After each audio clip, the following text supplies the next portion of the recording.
whakarongo ki te tangi a te korimako. Kōrero flowing out the hooker force. Kaupapa relevant, kaupapa out of bounds, kaupapa exigent, kaupapa paramount.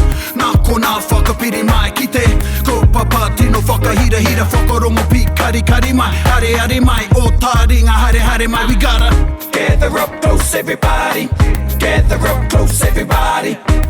Kani move that body, kani move that body. E ngā taringa o te tī, o te tā, o ngā iho, ngā mau, ngā nau mai, hoki mai ki tā tātou punua pāho. Ara a taringa e whakapāho atu nei i te wānanga o te aroa, i te whare o te ipurau, i konei i te taone, nui miharora wātu o te awa mutu, anei māua, ko te puaheiri, e mihi atu nei ki a koutou, tēnā koutou katoa, tēnā koe te puaheiri. Tēnā koe tai, tēnā koutou katoa e ngai are mai nei, tēnā koutou. Tēnā koutou, and we're back at Iwi o te wiki e no māua te māringa nui, ki te mihi ki tēnei rangatira, ki tēnei tangata, ko whakai, ki te noho mai i o māua taha, marunga mai te ipurangi. Nō reira, e mihi ana ki a koe, e tema, e whakakanohi nei, e kōrero mai nei, mo tērā o nā iwi, o te Iwi Morehu. Nō reira, e hoa tēnā koe? Ana, tēnā kōrua, kai aku rangatira o tira ki a koutou katoa e te iwi e mātaki maina i wā koutou kāinga, i wā koutou wāhi mahi pea. Tēnei rā te mihi atu. Kia ora, morena. Morena.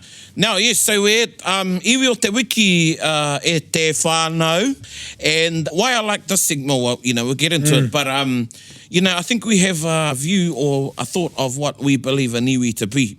And some of these episodes, we're going to be focusing on movements or beliefs and their likeness, or they are iwi. And so we're very lucky today to have Tema Hemi join us today, i runga i te Skype. E kōrero ana mo te Iwi Morehu, and koutou kāre te mōhio kōwai te Iwi Morehu. This is an expression, I guess, and Tema can talk about it as we get into the episode, about followers or believers or people of the Rātana movement, te hāhi Rātana, refer to themselves as te Iwi Morehu. Nō reira, koinei te iwi o te wiki e hoama, but before we get into the kōrero, we're going to throw it over to Tema, and he's going to give us our kiwaha, fresh as out of Rātana pā. So this is a goodie, kei a koe e hoa, hea tā tātou kiwaha. Ai, ko te kiwaha no konei, no toku kāinga nei o Rātana, Tema Morehu. Tema Morehu. Pai. So kuina tā tātou kiwaha e te iwi, Tema Morehu, and I think as we get through the episode, I think everybody will have an understanding of why that is used as a kiwaha. I roto i te, so kuina tā tātou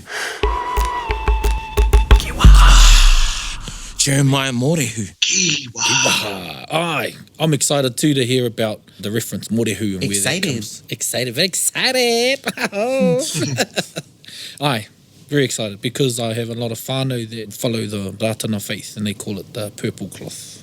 Ooh, that sounds quite mystic. Yes. Cloth. Ai, nō reira, tenha koe, ka tuku te wā kia koe, mai a tātou kōrero e wāhi. Wo le ta wairua gairas, kei a koe. Ka pai, well, I suppose it starts with the wairua on the 8th day of November 1918, when Tohu Pōtiki Wirumu Rātana was sitting outside of the veranda of the Whare Marama, which is known as his house here at Rātana Pā. And he was looking towards the ocean, the Turakina beach, and where he noticed a cloud approaching him. Pōhehe nei te matuara, ko tai ki te mutunga o te ao. He thought it was Armageddon, because behind this cloud was a whole lot of fire and smoke and whatnot. And then once the cloud ascended upon him here at Rātana Pā, over his house, a voice spoke to him. And of course, koera ko te reo te wairua tapu. Kia ora. And it was the wairua tapu who gave that name, Morehu. Ko tāna kia Rātana, e wiremu whakakotahia i tō iwi Māori, i raro i te maru o ihoa ngāmano.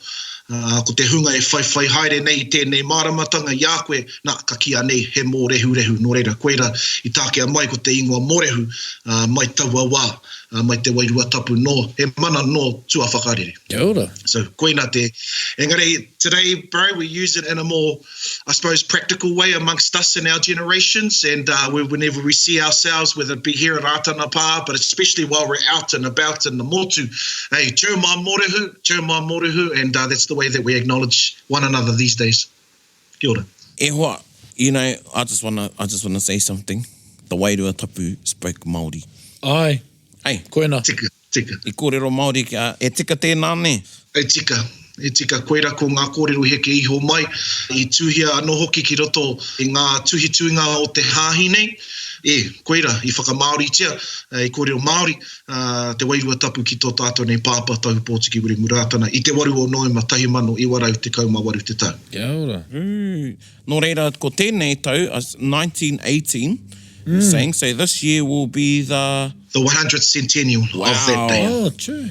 So it's quite, you know, because nā te wairua i aratake ki te kōrero ki a koe i tēnei ka reo i tino māra.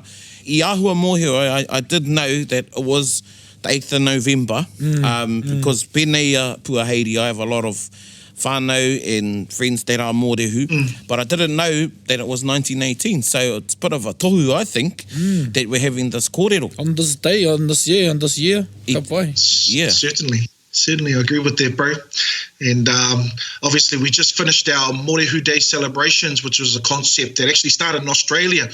And the concept was to kind of bring our Morehu pāriha parishes throughout the motu, as well as especially over there in Australia, bring them together to kind of strengthen the different parishes over there in Australia. So since 2015, our parishes here in Aotearoa have adopted the same concept. So we've just had our Morehu Day in Ōkahu Bay up in Tāmaki Makaurau, just the weekend just gone. It was a beautiful hui. And again, it's just really about strengthening our parishes and helping our smaller parishes, in particular in Auckland, to sort of grow and develop. So it was awesome hui. Ka pai. Just for those that aren't too familiar, where is the hub of the Rātana faith? The hub of the Rātana faith is always, the mecca of it has always been here in Rātana Pā. Ka pai. Hey, the Rātana Pā. But we have parishes that have been developed and grown really throughout the whole of the motu, from as far as Te Kao, Te Hāpua, and of course right down to Invercargill and the Bluff. Ka pai. And where's Rātana Pā, sorry, bro? Rātana Pā is based on the west coast of the North Island, so whakatatana ki Te Awa Tupua o Waganui. Kia ora. So we actually reside in the land of Ngāti Apa, koeira ko te iwi take o te poropiti Māori a tau Pōtiki Iwi Rātana. So rangitike, ko te rangitike te tahi taha, haere tonu rā ki roto Ngāti Raukawa au ki te tonga, te papaioia, rangitāne, te rātaha, tēnei atu taha, ko Waganui, ngā rauru, me ngā iwi katoa o roto o Taranaki. Tema Morehu. That's kind of the middle ground of the rohe, and of course all the iwi that I've just sort of spoken about, koeira ko ngā iwi o te poropiti o Rātana. Tēnā rā wātu koe. So, ka tau mai te kapua nei, nā, ko te wairua tapu tēnei, the wairua tapu was this kapua that came, and you referred to the home of Rātana as being te whare mārama. So I take it this is the day when the māramatanga was bestowed on Wiremu Tahu Pōtiki, Rātana. Now, when he got this māramatanga, what did he do with it? What happened? So, at that particular time, a lot of our people were still very interested in I te ao tawhito. Ko ngā mahi a te tohunga, ko ngā mahi taku we ne tū mo mahi. And not all of our tohunga had good intentions me ki. Kia ora. In particular, in this area, there were quite a lot of kino ones. Yeah. Ne ka whakatapua nei ngā māra kai, nā haere ngā iwi ki te rapu i ngā kai, ka kainga ko ngā kai ka māwiwi. Where rā tū momo āhuatanga was still very strong, in particular here in Ngāti Apa, throughout the river and in Taranaki as well. So ko tānei te tuatahi kia whakakorengia I tērā āhuatanga ki Wainganui a tātou. So he did a bit of ghost busting, as we kind of call it these days. Ghost busting. Sorry, that just came on. He tried to, I suppose, cleanse the whenua, cleanse the people of a lot of that stuff. Hey, te mea, he mea, was it to do away with all our old our old beliefs and our old traditions and our reo, but was to outcast those tohunga who were still using their power to make our people sick and sort of do those sort of bad things at that time. Kia ora. Kia ora. So, koera te mahi tuatahi, tuarua whakakotahi tō tātou iwi Māori, because he could foresee what was coming. Kia ora. Nā te wairua tapu anō i whakātuhia i te ara kei mua, me te taenga mai o te kiriko, te Pākehā ki Wainganui a tātou. So it was about preparing him also for that time as well. Kia ora. Were there certain feats that he did to show his commitment, I guess? Or? Yeah, i haere ia ki te motu, ki te kauhautia nei o ngā rongopai. And in particular, for my own family, see, we don't actually come from Rātana pā. Kōku tai kōrero i whakapapa ana ki te tai tokerau. Te taha o tōke tārewa, taha o tōku ukai pau hoki. And so when he went around, he arrived in te tai tokerau, in particular in Whāroa, where my father comes from, which is a little place called Kaio. Kia ora. And i reira, i whakamahingia ia tahi merekara.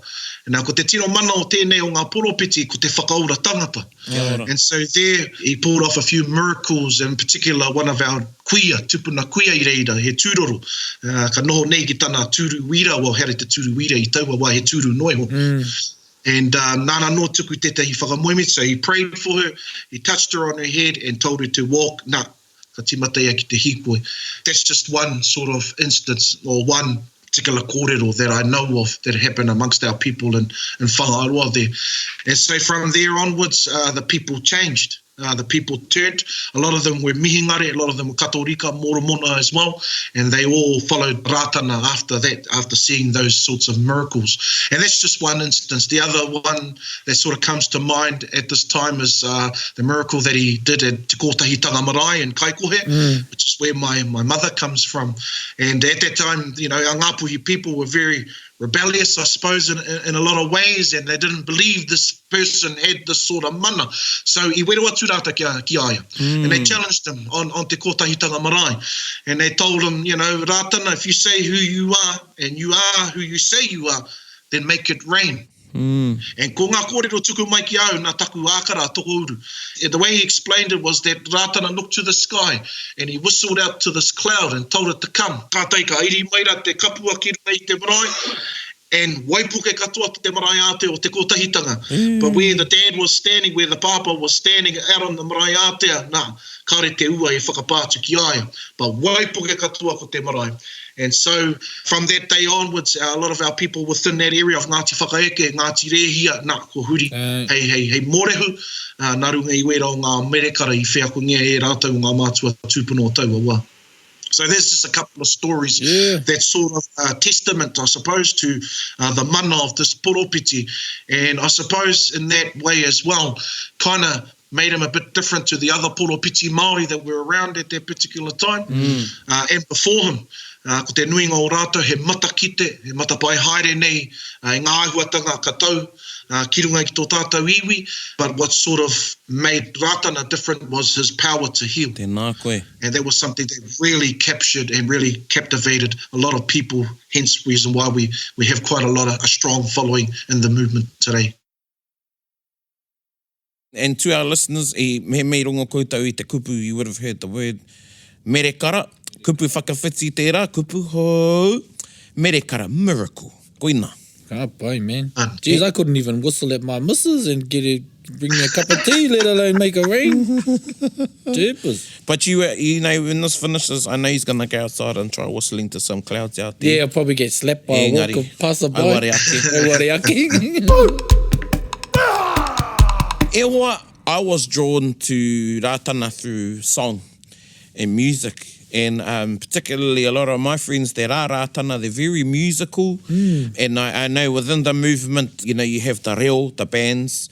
And one song, and nā ruia te waiata I tito, arepa o me ka piriwiri tua, hamuera, matua tama, wairua tapu, ana hera pono, ko te mangai hei tautoko mai.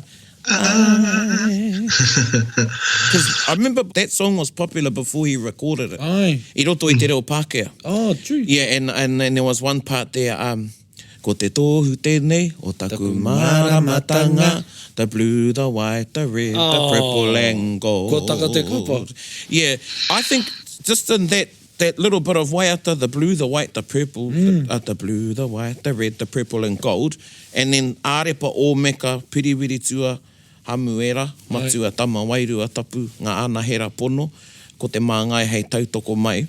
I think in there, it'll be good if you could explain what that really means, because I think just tied up in that one verse is so much kōrero. Ai, tika. Ka pai, so yeah, he waiata rongonui tērā, obviously, and it's been around quite a few years, like you already mentioned, Praone, before the bro Ruia actually put it out there to the motu.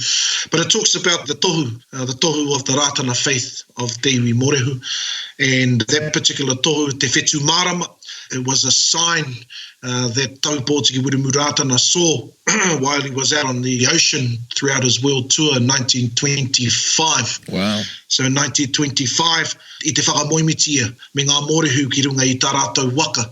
Throughout that particular service, whakamoimiti, he saw a sign in the sky, and it was just the whetu marama together, but how it was placed in the sky. It was a half-crescent moon, and the whetu was in it, so it was on its side, and the whetu was in it. And he took that as a sign no te atua. He tohu pai mōna me tōna māramatanga, he tohu pai hoki mo tōna iwi, te Iwi Morehu. So the way it talks about that, it talks about the 5 different points, being the blue, the matua, the white, the tama, the red, the wairua tapu, the purple, the anahera pono, and then the yellow or the gold, which is māngai. Now, the introduction of the māngai wasn't actually put into our karakia, into our whakamoimitis, till after the dad, our papa, had passed away. And that's what we call him. Most of our old people, the dad. Yeah, Tema Morehu. Kuia tērā. The dad. And all our old people would always refer to him as the dad. The dad always said do this. The dad always said do that. And so that was the dad. And when he was put into that kāhui ariki, wairua nei, I muri I tana mate ngātu. So that's the 5 points of the Rātana tohu. The whetu, the marama itself represents heaven and earth. And of course on the tohu as well is arepa and omeka, the beginning and the end, the alpha and the omega, o ngā mea katoa. He also refers to in the waiata arepa omeka, piriwiri tua and hāmuera, which were 4 sons also of Taupōtiki Wiremu Rātana. Arepa and omeka he mahanga rāua. And of course, piriwiri tua and hāmuera also played a significant part in terms of spirituality within the church as well. But these days, they're kind of broken up into rohe, because the reos, the bands, are also named after them. So we have te reo te arepa, te reo te omeka, te reo piriwiri tua, te reo hāmuera as well. So arepa is based here in Rātana Pā, and services this particular area, which we call Te Rohe Arepa, which is right throughout the Taranaki. It's kind of Te Puku o Te Whenua. That particular area. Omeka is based in the Northland, and services from Whangarei to as far south as the Bombay Hills. And then we also have Piriwiri Tua, which is also based in the Northland, which is primarily based in Kaikōrero and service the whole of the Hiku. And then we have Hāmuera, who is based over there in Te Tai Rāwhiti. So that's just a bit of a breakdown of that particular waiata and some of the kupu. Tema Morehu, can you explain to us Tema Morehu.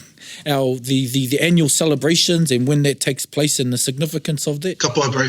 Taupōtiki Wiremu Rātana was born on the 25th of January 1873, and after his passing, the people of the movement decided to celebrate his life and his accomplishments, but also was an opportunity for us to come together as one here at Rātana Pā.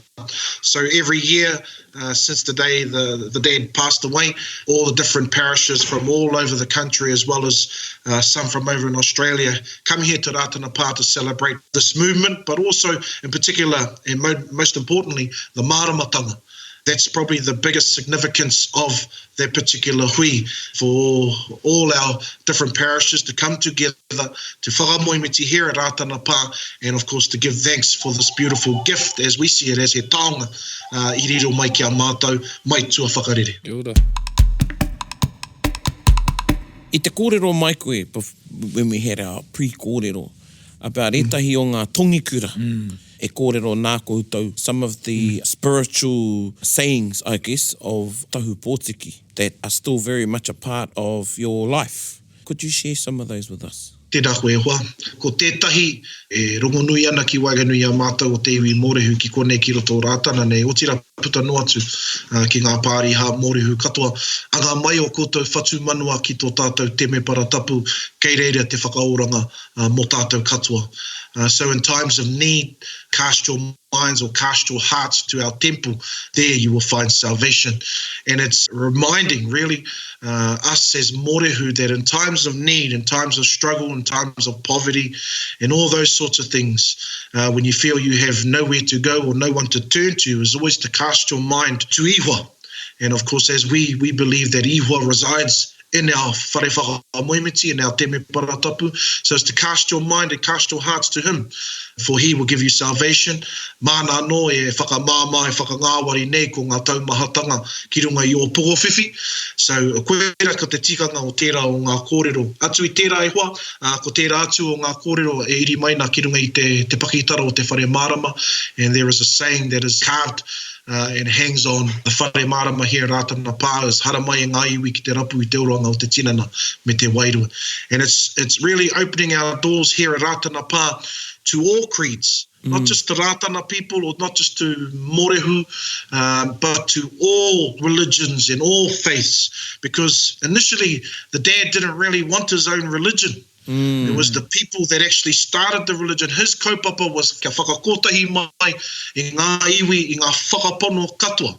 And it was for us to uphold our own faiths, but also come and unite under this maramatanga as well. So he was quite upset, to be totally honest, from the stories that were given to me from some of my old people. He was quite upset because this happened all while the dad was overseas on his world tour and trying to seek an audience with King George at that particular time, because he had just finished a petition in terms of mana Māori motuhake and all the other different grievances that sort of derived from the Treaty of Waitangi at that time.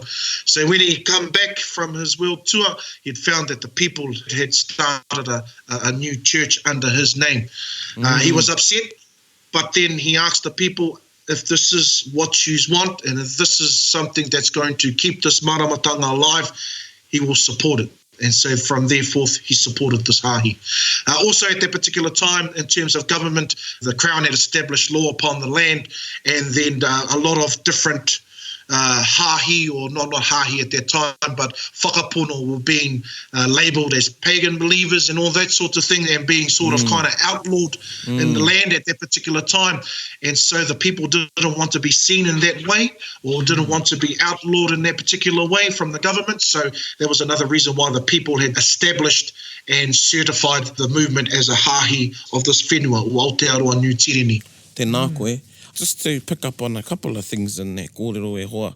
One for me is throughout ngā whakapono, ngā māramatanga Māori, koe nā pē te kupu, so māramatanga Māori, whether it is ringatu, ngā manu ērua, i roto o parihaka, and of course the precursor to tau Pōtiki, mere rikiriki, and te atua wera in te taitokerau with te nākahi, and ke nana andarua, and te pai mārire of te ua haumene and then kingi tāwhiao. One, tētai whanaungatanga o ērā whakapono kato, o ērā māramatanga, is mana motuhake. It's quite prevalent in all those māramatanga, ko te mana motuhake. And koe nei taku mihi kia Rātana, kia tahu Pōtiki, because I roto I te oranga tinana, oranga wairua, and the health of the body, the spirit. And you know, our tupuna knew about whare tapa whā, you know, long time before someone wrote, you know, e hara tēnei te whakaiti, but I mohi o ke o tātou mātua tupuna. So that's one thing that's prevalent for me, is his drive for the mana motuhake of his people. You know, and that's reflected in a lot of the kōrero. And one I would really like you to talk about, because I've only heard it in whispers, and I'm sure you can, you know, whakamārama. Te kōrero, when he had a visit to Whare Pāremata, I think, and he took a watch and a potato and tērā kōrero. Tērā kōrero, koe rā ki te premier o taua wā o te motu ara kia Michael Joseph Savage. I think that was in 1936. Kia ora. And those taonga there were a representation of what the people were seeking and what the people had experienced at that particular time, because we were poverty-ridden at that particular time, and a lot of our lands, our resources had been taken off a lot of our people. So, yeah, those were the taonga that he handed. The broken watch of the potato represented the land. Kia ora. Ne, ko kore kau he whenua. Kore kau he whenua kia whakatupu mai ko te riwai, kia whakatupu mai ko te kumara. O era o ngā kai, the kai that sustain us physically is gone. The broken watch represented all the broken promises that the government had made to our people. The huia feather represented na, tō tātou mana Māori motuhake. Kia ora. And those taonga were placed, and they still lie in the Council of Chambers in the government house at that particular time as a reminder to the Labour Party to never forget the Māori people and to whoever. But at that particular time, the deal was done between Rātana and Michael Joseph Savage at that time, but it was a reminder to him to never forget those promises, never forget the Treaty of Waitangi and what it stands for, and never forget the Māori people. Koira, e wetahi whakamarama e āua hohonu ake. Kia ora. I probably wouldn't do it justice to you guys, but koira tāku I kōrero tia mai ko e te i o ku mātua wera kōrero kia. I just think it's just cool that Yeah, you've done man. that. Yeah. I mean, you know, I don't know if I'd get the same effect if I rocked up to Te Whare Pāremata today with, you know... He's got a potato, grab him. Ngā tohu hohonu I roto ai. Ai, tika, yeah. The dad was quite reluctant to enter that realm, the realm of politics. It wasn't really what he was about, but had no choice when he went throughout the whole of the motu to kauhautia te māramatanga, te rongo pai ki tō tātou iwi. He could see firsthand what people were going through, how they were living, the injustices of the crown to different parts of the country that you know tore everything away from them, and therefore upon his arrival, his return back to the path from touring throughout the nation, he knew that he had to go into politics, and so he did in the 1930 and 1933 elections. Tēnā koe. While we're talking about politics, you know, there's politics tōranga pū I roto, you know, whare pāremata nei. And then in his time too, there was a lot of politics within iwi in regards to their thoughts of Rātana. I guess there might have been a reluctance in some iwi, and there was even a fear, perhaps, that Rātana was trying to take over Aotearoa. One, I think, was perceived was between the kingitanga and Rātana, the Rātana movement, or the followers of Rātana. Yeah, I think that was, as I said, that was perceived, but that wasn't the case, neha. Yeah, tika rawatu, you know, a lot of iwi come here to challenge the dad here at Rātana Pā. But I must say that, you know, it was always the wairua that guided him. It wasn't him himself. He was just a vessel. Koia ki ko te waka, he kawe I tēnei reo wairua ki te ao, ki te motu. But I think what you're referring to in terms of that breakdown of the relationship between Rātana and the kingitanga was in the time of Te Puia. And Te Puia, to say it quite plainly, she didn't like the dad. She didn't like him at all. She didn't like what he represented, and she felt that he was trying to take the mana away from the kingitanga and from every other Māori movement of that time. So the dad kind of struggled with that, and that relationship was broken for quite a while. And it didn't really mend itself until the time of Te Taringa Kahu. And between her and Te Reo Hura, they kind of mended that relationship to where it is today. But you're right, there are a lot of iwi that didn't believe in this particular maramatanga. They thought that the dad was somebody crazy. They didn't believe that he was a person that was anointed from the Holy Spirit, from the Kahui Ariki Wairua. And so therefore, a lot of those relationships had broken. But throughout time, you know, a lot of those relationships were mended back together again and sort of sit how it is today. Tēnā rā wātu koe. Kei te nui aku whakaaro. Puaheiri hasn't had the opportunity yet or been guided to Rātana, but I was lucky many years ago that I attended 25th celebrations. And I got there with a load of friends on the car, and only one knew where we were going. We were just all on this bus. We were going down to watch the bands, to be honest, because they have a kunohete. I think it's that night or the night after. So I was going down for the buzz of it. And it wasn't until we sort of got there that I sort of realised, you know, kare te pai kia haere noiho ki te, you know, ki te mātakitaki kono e te. And I te mea I roto I taku ngākau, I knew that, I knew he kaupapa hohonu, te Rātana, te whakapono Rātana. And I remember we went into the temepara. It must have been 2:00 in the morning. We arrived that night, and I remember there was some Māori wardens as you drive into Rātana Pā, giving, you know, a bit of a check over the waka, cars that were coming in. And then we went to, I think his name was Patrick or Pat. He lived up by the school. And he haere mātou ki te kura, and then we went into the temepara.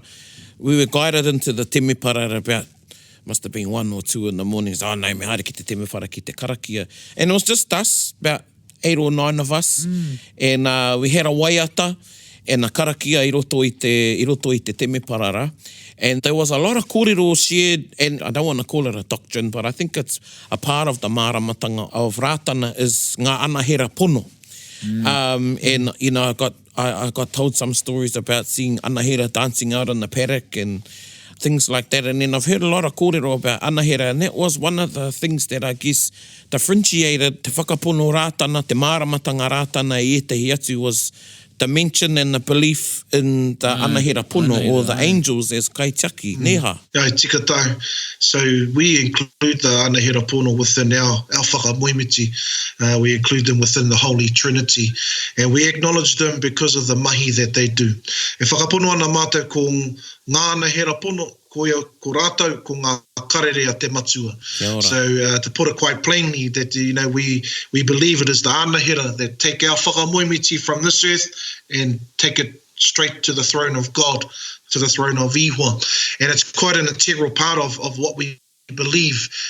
We believe that, you know, when our reo's playing, because ko tāmatou pēne, ko ngā reo te hāhi, hera te mea whakatangi noiho, he mai wairua tō ene o ngā reo, ene o ngā pēne. So hei te wā ka rungo ngā anahera, i te tangi mai o te tētere, nā ka huihuitia mai rātou ki tā mātou taha, ki te whakarongo ki ngā whakamoemiti, whakarongo ki ngā inoi, ka tai mā rātou anō I kawe nei ko ngā inoi tō tika atu ki tō tātou matua nui te rangi. So that's how we acknowledge the angels.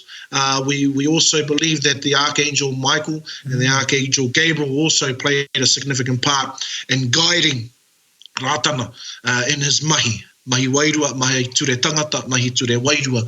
Nā, ko makaira ki te taha o ngā mahi wairua, ko kāparere ki te taha o ngā mahi kiko te mahi o te tangata. That's how we acknowledge ngā anahera pono, and that's why we acknowledge our anahera pono within te kāhui ariki, wairua. Tēnā rawa atu koe. Kia ora mā morehu. You portraying kia ora mā morehu. Next meeting's going to be, because, you know, it's going to be e mara mā morehu. Yeah, mara mā morehu. Okay, down the East Coast, going to be e hika mā morehu. Hika jaha mā morehu. Yeah. Go in Tainui, it'll be e tai mā morehu. Go in Tūhoi, it'll be ākene koe mā morehu. Ākene koe mā morehu. Oh, no, he te we're just having a bit of fun with our kōrero here. E mihi katoa nei hoa, e rere ana aku whakaaro, rere pai nei.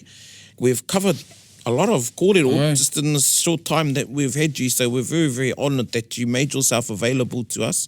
But you're at home at the moment, at Rātana Pā. Yeah, that's right. I just flew into Whanganui Airport just yesterday. I'm down here to do some mahi for the Te Kaya news team. So I've been involved in Māori radio for quite a while, locally here at Te Reo Irirangi o Whanganui Awa FM.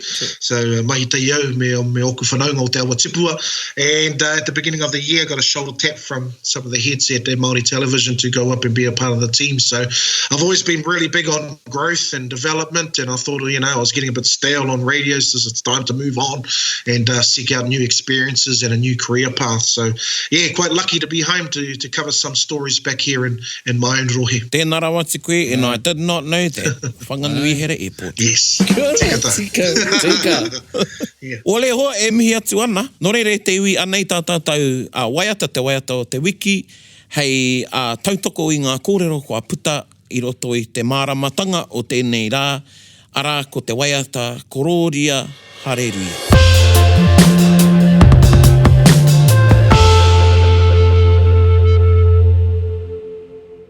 He kororia hareruia,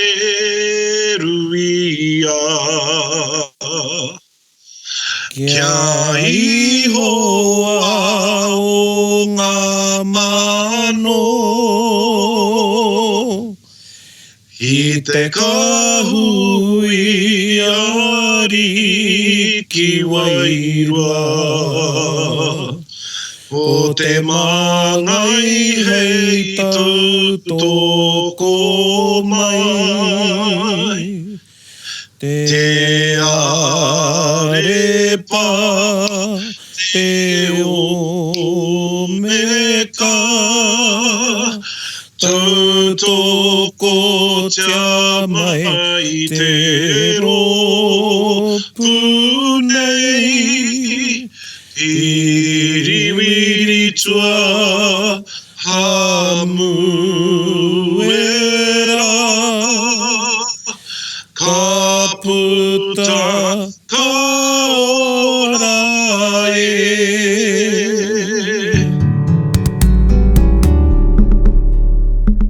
E hoa e tema kua rangatira taringa i a koe i nā kōrero katoa i te rānei nei māua e mihi atu nei kia koe o tira te wānanga o te ro. Me te motu whānui, me te ao e whakarongo nei ki a tātou kōrero rero. Nō reira ka mihi kia koe, kei a koe te tai kupu whakamutinga i mua i tā māua whakakapi i tēnei wāhanga. Tēnā kōrua kai aku tuakana kai aku rangatira o tira kia koutou katoa e mātakitaki mai ngā tōpito katoa o te motu o te ao.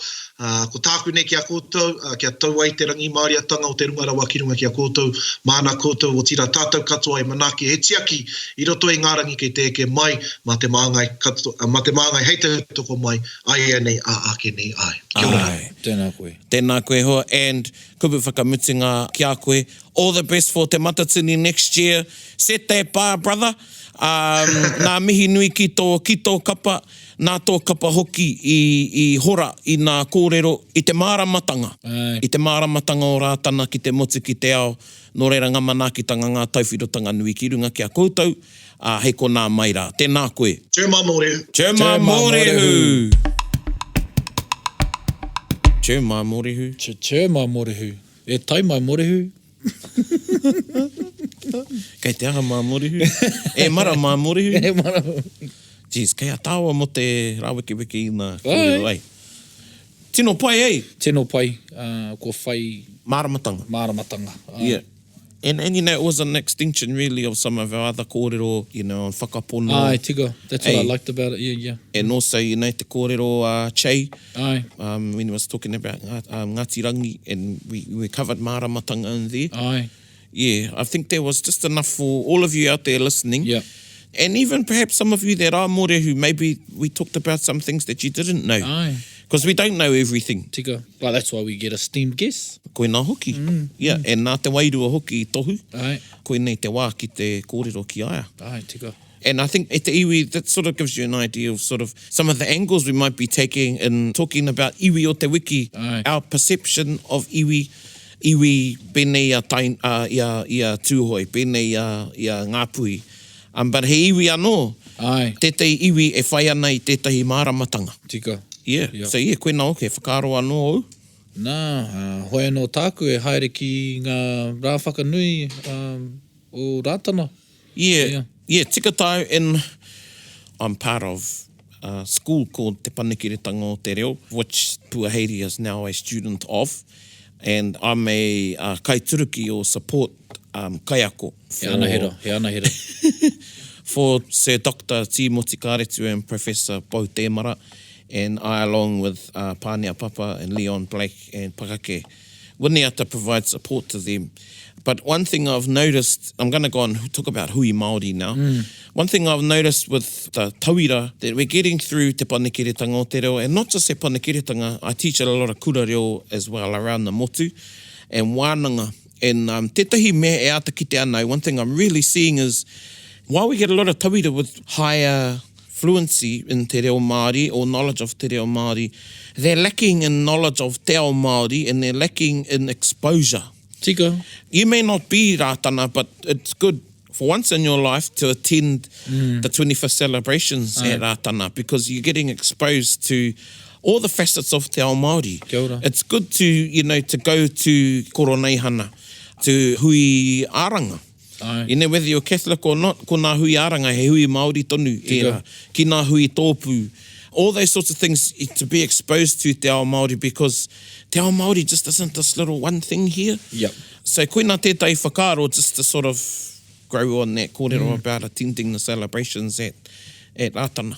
Tika tau o whakaaro, nā te mea ko te reanga e whai nei, o me tō tāta, me tō tāua reanga, kāre tēnei reanga I tupu I te marae. There's a lot of us that aren't growing up within our marae where we may have seen such aspects. So, yeah, when you can find these big hui Māori pēnei, pēnei te koroneihana, pēnei oki I ngā mahi ki Rātana, mo e rātu mea. If you can, go home to your own meetings at home, if you can, Yeah, tika tau. Maybe start at the komiti a marae. Ai. Start there at the hui, and definitely get back to the pā.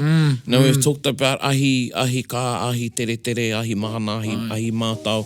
Tētai hui e pirangi. Tino pirangi nei te haere ko te hui ki Waitangi. Ai, tika. I've never ever been to Waitangi on a Waitangi day. Same. Engari, he nui a tātou kōrero rero mō Waitangi, mo te tiriti o Waitangi. Tika. Hoi anō, koina e tai whakaaro ki a tātou e te iwi. And yes, te ipurau is pumping with Taringa. Big shout out to all of you that are listening. Share the page, share the links to Taringa. Aye. And again, engage with our page and appreciate all the messages that we get to. Ai, mihi ana. Yeah, tēnā koutou and any other kaupapa and pātai that you may have. This is us coming to you from Te Ipurau at Te Wānanga o Aotearoa. Ko hau tēnei ko Praone Gloin. Ko hau tēnei ko te Puaheiri. E mihi atu nei ki a koutou a tōna wā, hei ko nā maira.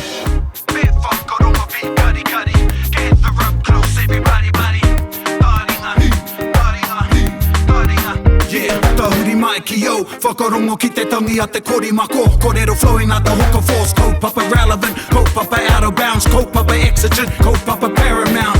Nā ko nā whakapiri mai ki te kaupapa tino whakahira, whakarongo pi kari mai, hare mai, o Taringa, hare mai. We gotta gather up close everybody, gather up close everybody.